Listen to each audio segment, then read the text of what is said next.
Okay, sebelum tu saya nak ucapkan selamat Hari Raya. Macam-macam Hari Raya. Masih dalam mood raya ke? Dah start nak rasa nak belajar kan ni? Mood raya lagi? Kenapa dalam mood raya lagi? Raya bulan ni kau. Raya sebulan lah? Raya bulan. Masih ada waktu buka. Kenapa duit raya tak cukup lagi? Tak cukup banyak kan? Dia tak cukup masih bulan lagi. Tapi untuk tajuk hari ni awak kena fokus lah. Sebab nanti ada game, awak tak boleh tengok buku. Awak akan jawab soalan dalam bulan dan awak tak boleh tengok buku. Jadi awak kena fokus lah. Ha? Ada yang saya bagi untuk ketua kumpulan. Nanti ketua kumpulan lagi lah. Sorry lah. Dia bulan. Okey, dah kita mulakan PDP kita. Tengok muka surat 38. Kalau yang tak nampak tu, dia sama je. Okey, kita sambung. Sebelum tu kita dah belajar sampai jenis-jenis pemilikan perniagaan. Yang terakhir apa? Kita belajar kita sama kan? Okey, untuk hari ni kita akan masuk 1.4 klasifikasi perniagaan. Okey, dalam slide saya tak ada tunjuk. Cuba awak tengok dalam buku surat 38. Klasifikasi itu maksudnya pecahan, penyusunan. Ada berapa klasifikasi perniagaan? Dua, mengikut saiz dan Sektor. dan di bawah saiz ada berapa? 3. Kecil, sederhana dan besar. Dan untuk sektor ada berapa? 3 juga kan? Pertama, Dua kan ketiga. Jadi kita pergi satu persatu, iaitu kita pergi kepada klasifikasi perniagaan untuk jenis saiz. Macam mana kita nak tentukan saiz perniagaan tersebut? Ada dua aspek yang kita perlu ambil kira. Apa dia yang pertama? Satu dia berisi seragam. Tengok betul-betul yang faktor penentuan saiz perniagaan tu dekat surat 38 awak tu. Ataupun dekat depan ni, nampak? Faktor penentuan saiz perniagaan. Yang pertama kita tengok jumlah jualan tahunan dia. Dan kedua kita tengok bilangan pekerja tetap. Okey, yang seterusnya kita tengok muka surat. Awak tengok muka surat 39. Dan awak tengok juga dalam buku awak. Okey, klasifikasi perniagaan kita terbagi pada dua, pembilangan dan perkhidmatan. Dan dibagikan juga kepada saiz. Jadi kita tahu ada perniagaan yang kecil, sederhana dan besar. Jadi dia dah pecahkan kepada dua bahagian, jumlah tahunan dan bilangan pekerja untuk setiap sektor, penghilangan dan perkhidmatan. Dan untuk awak hafal trend macam mana nak tahu bilangan jumlah tahunan, bilangan pekerja, awak tengok dari kecil mesti jumlah dia rendah, betul tak? Awak tengok trend dia. Kita tengok mula yang kecil dulu. Kecil berapa? 300 hingga 15 juta. Lepas tu kalau kita nak tahu sederhana pula, mesti nilai dia makin bertambah. Berapa nilai dia bertambah untuk jumlah tahunan? 15 hingga 50. Dan untuk yang besar makin bertambah daripada sederhana, 50 dan ke atas. Jadi untuk awak menambah, awak perlu hafal trend tersebut. Trend dia macam mana? Trend dia meningkat. Dari 300,000 naik ke 15, naik ke 50. Kalau dalam soalan objektif, macam mana awak nak pasti? Tengok ada punya nombor. Tengok pilihan jawapan dia. Yang mana paling kecil, awak susun balik. Maksudnya yang paling kecil itu adalah saiz yang kecil. Jadi pada sederhana dan besar. Jadi awak tak perlu hafal nilai berapa juta tu, cuma awak perlu hafal trend dia. Dia makin lama makin meningkat. Sama juga dengan bilangan pekerja. Bilangan pekerja. Trend dia menunjukkan semakin apa? Meningkat ke menurun? Meningkat. Dari kecil berapa? 5 hingga 75. 5 hingga 200. Sederhana 75 hingga 200. Besar 200 dan ke atas. Okey, nampak tak? Awak tak perlu hafal apa sebenarnya nilai-nilai tersebut. Awak perlu hafal trend dia je. Dia makin meningkat. Kalau dalam soalan objektif dinyatakan, tak kisahlah diubah daripada 22 hingga 50. Awak tahu itu memang dari saiz yang kecil kepada yang besar. Okey, sama juga dengan sektor perkhidmatan. Trend dia juga meningkat, cuma nilai je lah berbeza. Sebab apa awak tengok ni? Awak tengok dekat jumlah jualan tahunan bagi penghilangan dan perkhidmatan. untuk saiz yang kecil. Kenapa jumlah perlawanan untuk penghilangan lagi besar daripada perkhidmatan? Sebab penghilangan dia hilang. Hilang dia apa? Dijual apa? Dia jual barangan. Barangan selalunya lebih banyak keuntungan daripada perkhidmatan. Okey, awak nampak trend dia? Sama juga dengan apa? Jumlah jualan tahunan, bilangan pekerja, sama untuk perkhidmatan dan penghilangan. Okey, awak tengok, kalau yang tak nampak belakang, awak tengok muka surat ni pula. Muka surat 39, kita tengok pula kelebihan. Lepas kita bincangkan ciri-ciri dia dari segi bilangan pekerja dengan jumlah tahunan, kita nak tahu ciri-ciri dia, kelebihan dia.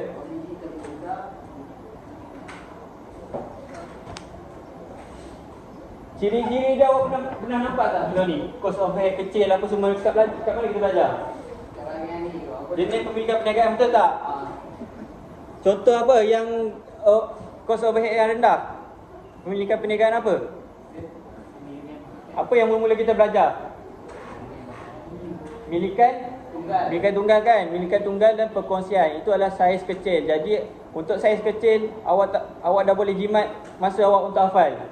Awak kena pasti kalau saiz kecil, perniagaan awak kecil, modal semua kecil. Cepat menyelesaikan masalah, lebih fleksibel dan kos upah yang rendah. Apa maksud lebih fleksibel? Dia mudah bergerak. Fleksibel tu maksudnya awak mudah untuk buat keputusan. Awak nak ubah produk awak ke, awak nak tutup kedai ke, nak buka kedai tu, itu atas diri awak. Itu maksudnya fleksibel. Keputusan atas diri awak sendiri. Contoh perniagaan, milikan tunggal dan perkongsian. Untuk kelebihan juga, dia sama juga, awak kena hafal trend. Jadi awak tak perlu hafal semua. Macam mana? Kelebihan saiz kecil. Dari segi cost overhead, sederhana dan besar. Macam ni saya suruh awak hafal trend. Cost overhead kecil, untuk saiz yang kecil, saiz perniagaan kecil. Besar ke kecil? Cost overhead dia?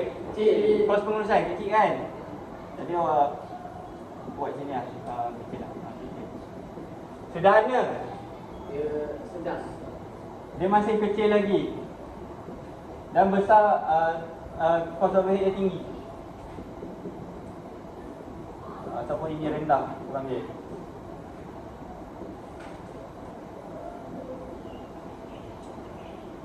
Kita nak tengok apa pula? Adakah fleksibel? Dari segi fleksibel, bermula dengan kecil, fleksibel ke tak fleksibel? Fleksibel kan? Sederhana, macam fleksibel, dan besar tak fleksibel. Nampak tak? Awak tak perlu hafal semua, awak perlu hafal trend dia.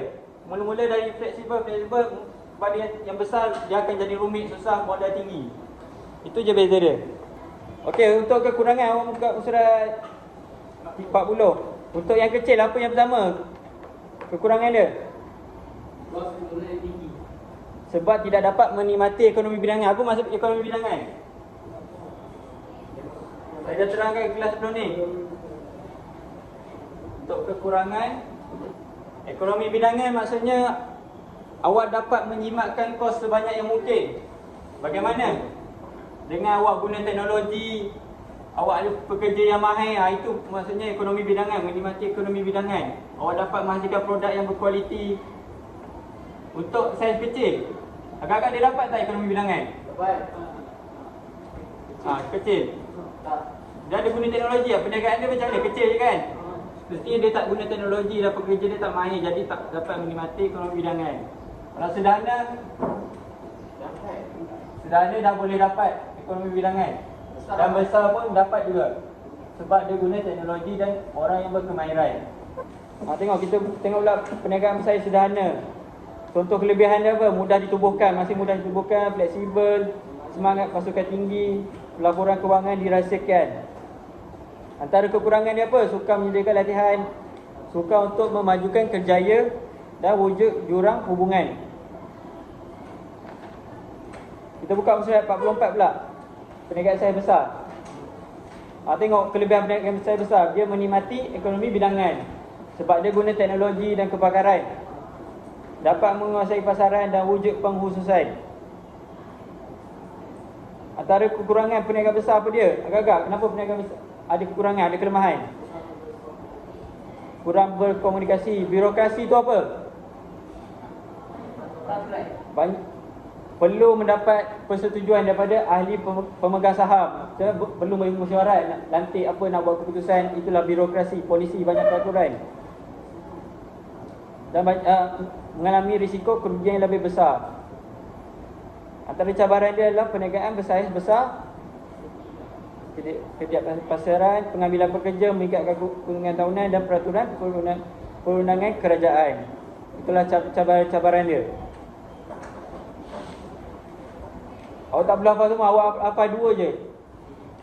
Ambil poin yang mudah untuk awak faham. Ais, bangun. Bangun ngantuk ke? Tak boleh puasa ngantuk. Tak bawa air ke? Minum air sikit. Kalau ngantuk minum air. Pergi masuk muka. Ni dah bukan bulan puasa ni, bolehlah bawa air. Tu penting air untuk awak tak mengantuk. Okey, kita pergi pula muka surat 46. Kita tengok klasifikasi perniagaan yang kedua, itu apa? Tadi kita dah belajar saiz, sekarang kita belajar sektor. Saya rasa awak dah belajar tadi pasal sektor geografi kan? Pasal geografi, ambil geografi tak? Tatan 1, 2, 3. Saya tak ingat tatan berapa. Tatan 3 rasanya. Tatan 3 geografi. Awak dah belajar kan sumber utama, sektor utama, sektor kedua dan sektor ketiga. Sektor utama sektor apa? Yang melibatkan apa? Sektor utama sektor yang melibatkan apa? Direct daripada sumber bumi. Hasil yang daripada semula jadi dari bumi, daripada laut. Itulah untuk sektor utama. Antaranya adalah perlombongan, pertanian, pembalakan dan perikanan. Manakala untuk sekunder, apa dia? Sekunder ni apa? Dia pun bukan lanjutan daripada sektor apa? Utama kan? Bila sektor utama dah keluarkan sumber daripada hasil bumi, dia akan dibawa kepada penghilangan untuk diproseskan. Jadi awak tengok definisi sektor kedua tu, melibatkan perprosesan bahan mentah untuk menghasilkan barang siap atau separuh siap. Tengok definisi, nampak kat depan? Kita tak nampak? Tak nampak, awak tengok dalam buku awak. Definisi untuk sektor ketiga, apa dia? Membekalkan apa? Perkhidmatan, dia tak ada mengeluarkan barang. Contoh dia apa? Itu secara umum.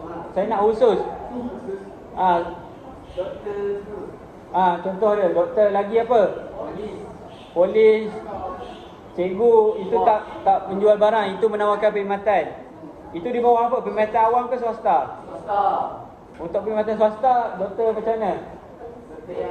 Doktor yang ada kedai sendiri, yang buka klinik, dan perkhidmatan sukarela kebajikan, contoh macam ahli pengakap, ataupun yang paling mudah dekat kita apa? Pejabat rela tu. Itu perkhidmatan sukarela. Tadi kita belajar klasifikasi perniagaan. Sekarang kita belajar skala perniagaan. Skala perniagaan ada berapa? 2 kan? Domestik dan antarabangsa. Di bawah domestik ada berapa? 3. Tempatan, negeri dan kebangsaan. Manakala untuk antarabangsa, zon dan global.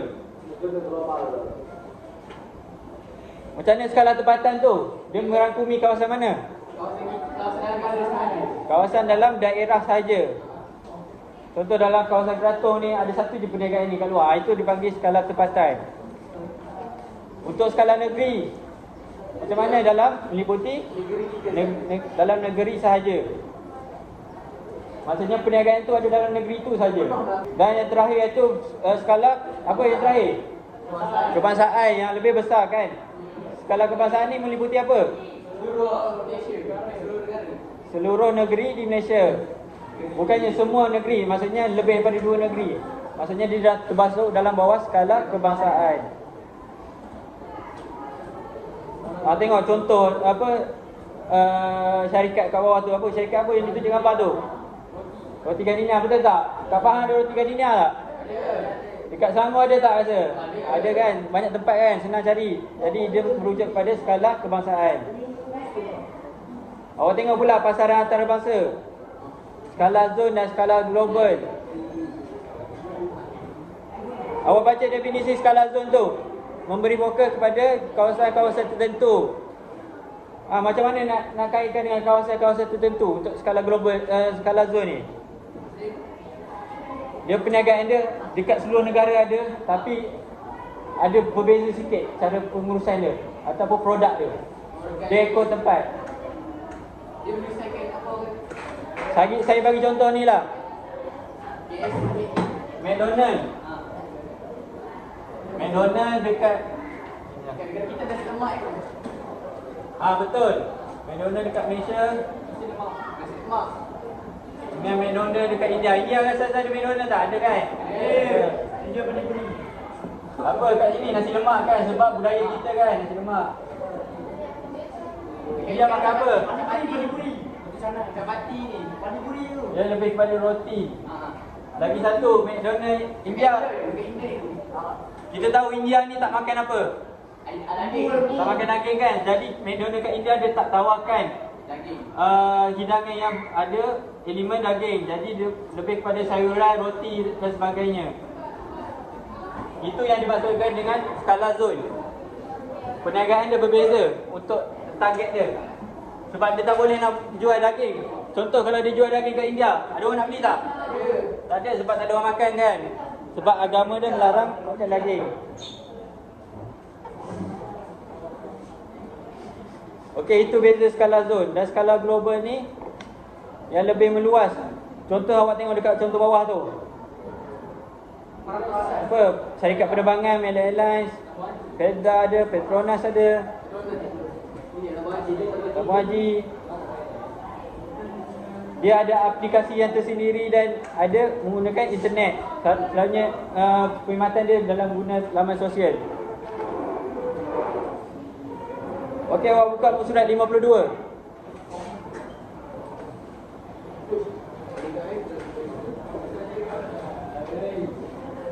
Okey, setiap bentuk perniagaan yang awak belajar ada kaitan dengan 4 benda tu. Apa? Klasifikasi tadi. Ada jenis skala, bentuk pemilikan dan penawaran barang dan perkhidmatan. Jadi perniagaan contoh. Saya bagi McDonald. Apa jenis pemilikan perniagaan dia? Apa? Franchise kan? Lepas tu dia tawarkan apa? Perkhidmatan ke barangan? Apa dia jual bang? Makanan kan, F&B. Dia merupakan F&B. Tahu tak F&B tu apa? Food and beverage. Ini adalah industri makanan dan minuman. Food and beverage. Pernah dengar tak? Tak pernah dengar? Itulah makanan dan minuman. Kalau awak pergi kat luar sana, orang cakap awak nak kerja industri apa? F&B. Itulah makanan dan minuman. Food and beverage.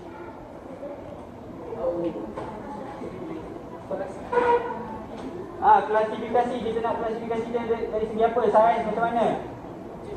Kecil ke, besar ke, sederhana? Besar kan? Contoh McDonald besar. Lagi satu apa? Sektor. Sektor apa dia ni? McDonald sektor apa? Global. Kita ada belajar tadi sektor apa? Sektor utama, sektor sekunder, sektor tertier. McDonald sektor apa? Orang ketiga tertier. Tengok balik tertier apa? Definisi tertier.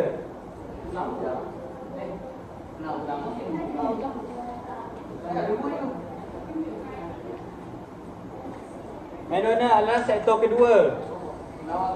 Dia merupakan perindustrian makanan. Macam mana dari skala zon? Skala. Skala dia apa? Tempatan ke, kebangsaan ke, global ke? Global.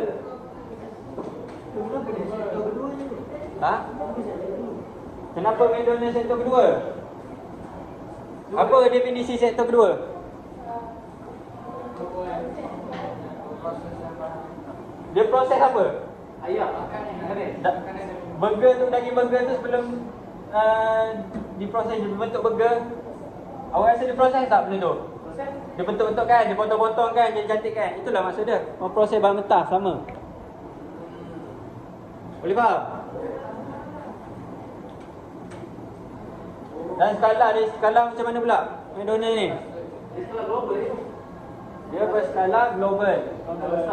Ataupun boleh jadi zone. Okey, boleh faham Okey, saya nak buat ujian kamu.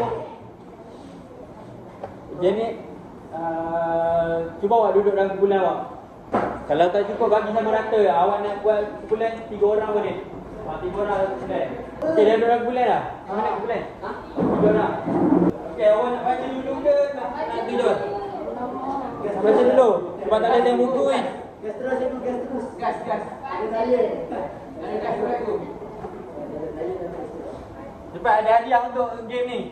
Nak gas terus ke? Gas. Terus gas tu. Kau Saya bagilah apa yang awak perlu baca. Jadi awak bagi-bagilah untuk setiap kumpulan ahli kawan ni. Pandai-pandai awak bagi. Siapa nak baca ni apa lagi. Saya bagi lagi masa 3 minit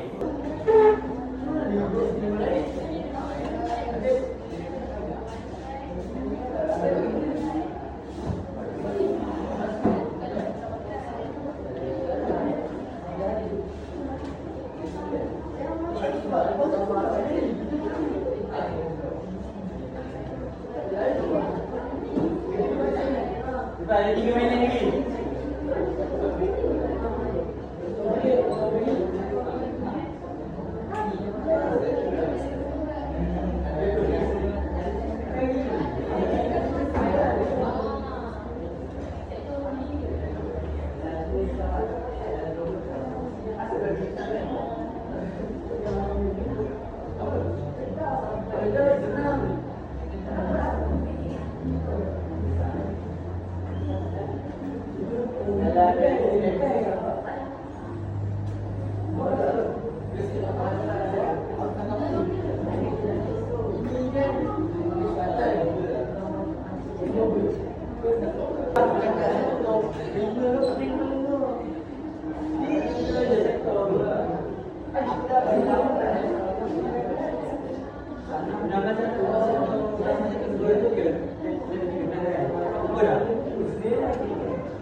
Dah siap dah? Lanjut. Apa ni? Dah habis dah. Hijau ni.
Ada lagi pakai dia yang ni?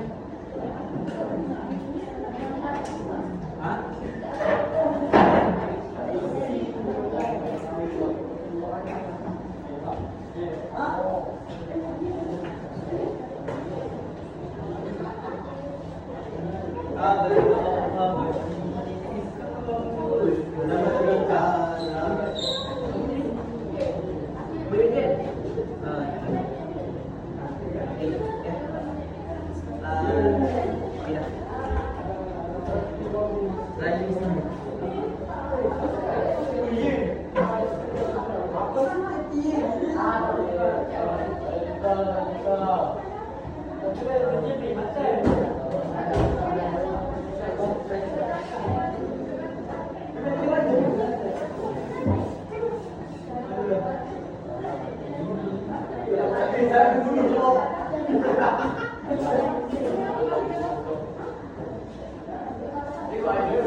Usaha sama.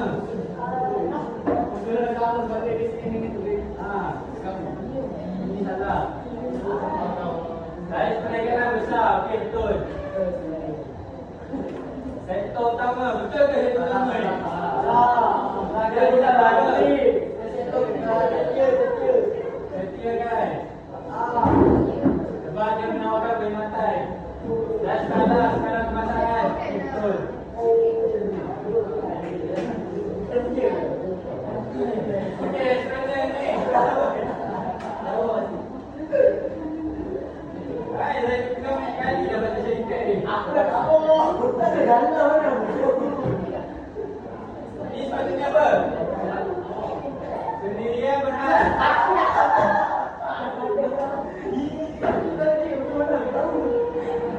Okey, saya nak bagi kan? Besar. Betul. Aku dah tahu apa ni. Sektor setia, betul.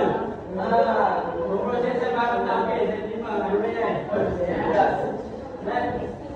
Apa dia kan? Belasan, betul.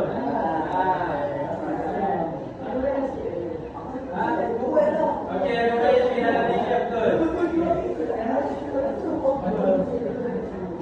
Okey, ni, kereta, syarikat apa? Abang Berhad, betul. Saya perniagaan besar, betul. Betul ke benda? Salah. Dia perkhidmatan. Dia setia. Dia saya ni tahu apa perkhidmatan apa? Minyak tak? Minyak perkhidmatan ke? Lima. Ni baru dari tu. Lanjut ni. Dia pedal ni dia ada tiga sektor dia buat. Ada perkhidmatan, dia sektor pertama pun dia terlibat, terlibat. Tapi yang paling terbesar tadi adalah sektor sekunder atau penyiaskan yang memproses minyak. Jadi ini betul. Yang paling besar. Okey, ini apa jawapan? Baik, ini macam kopi. Skala global, okey betul.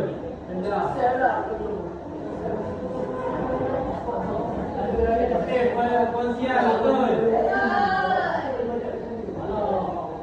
Okey, ada uraian. Daripada 2 hingga 50 orang. Ini salah.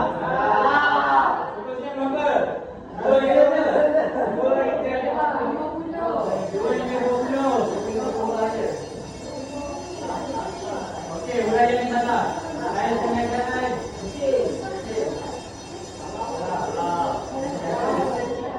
Okey, boleh jadi kecil dan boleh jadi sederhana. Kecil pun betul. Kita boleh jadi besar. Sektor sektor ketiga betul. Salah domestik. Salah yang betul. Okey, sebelumnya ni syarikat.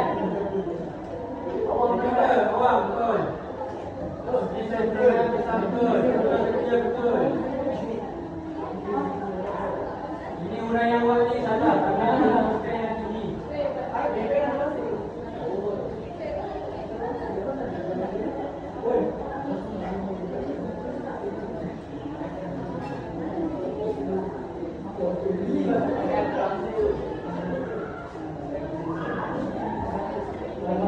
Okey, ini betul. Uraian dia 20 juta dalam tahunan dan pemilih salah. Dan skala antarabangsa. Betul ke skala antarabangsa? Dia adalah kebangsaan.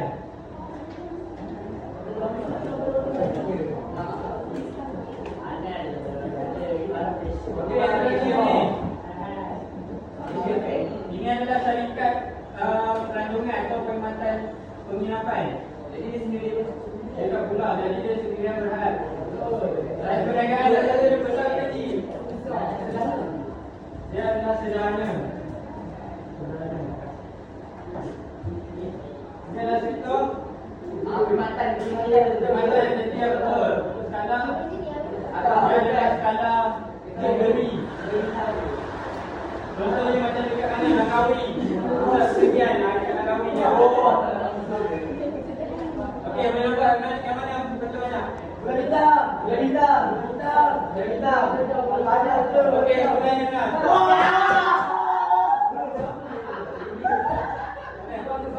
Salah satu tidak menjadikan apa-apa. Sama yang cikgu. Sama.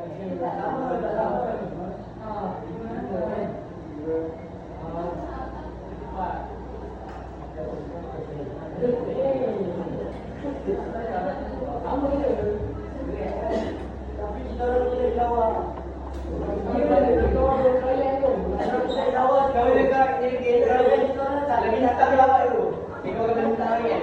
Tak itu. Okey, nanti saya bagi keputusan siapa nak. Ada 2 bulan ni, siapa boleh tak? Siapa lagi? Siapa yang boleh dapat? Dia tak ada yang kata. Siapa yang boleh dapat?